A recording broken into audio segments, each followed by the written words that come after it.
À Estissac, la scierie Tarteret affiche fièrement son savoir-faire suite à sa participation à la reconstruction de la flèche de la cathédrale Notre-Dame de Paris.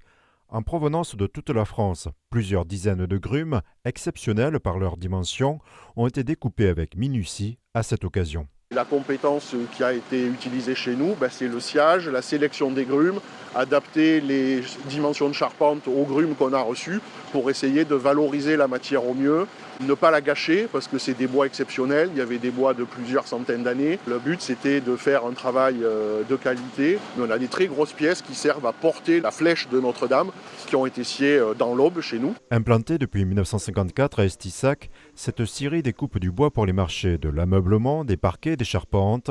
Si elle dispose des outils pour des pièces exceptionnelles, le chantier de Notre-Dame était un défi en raison des volumes et des délais. Cette reconstruction a permis de mettre en valeur la filière.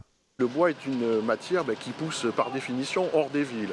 Ça fait vivre les campagnes. C'est nos paysages, c'est l'âme de la France aussi. Dans l'Aube, on a encore un département où il y a beaucoup de scieries. Des pièces de 10 mètres, on en fait pour refaire des cathédrales, refaire des monuments. Donc pour nous, c'est un maintien de compétences et ça, c'est important. Cette scierie emploie 43 salariés. Selon Mathieu Berthe, la couverture médiatique de la reconstruction d'une cathédrale a mis en lumière des compétences enviées. Il y a des contraintes, la situation économique aujourd'hui, nous en tant que scieurs, elle est difficile, mais quand même le savoir-faire est là, la compétence elle est là, il y a des scieurs, il y a des charpentiers, des tas de métiers qui existent encore, et ça on peut en être fier, tous les pays ne l'ont pas.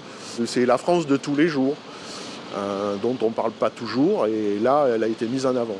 Si cette scierie réalise d'ores et déjà 50% de son chiffre d'affaires à l'export, grâce à ce défi technique, elle a gagné en notoriété. Le gage de Notre-Dame, c'est un laissez-passer, on va dire. Ça a une reconnaissance internationale, notamment en termes de capacité technique. Toutes les scieries ne peuvent pas scier des grandes pièces. Donc on a des clients qui sont venus vers nous pour des pièces spéciales suite au chantier de Notre-Dame. Donc dans notre cas, ça nous a donné une visibilité là-dessus.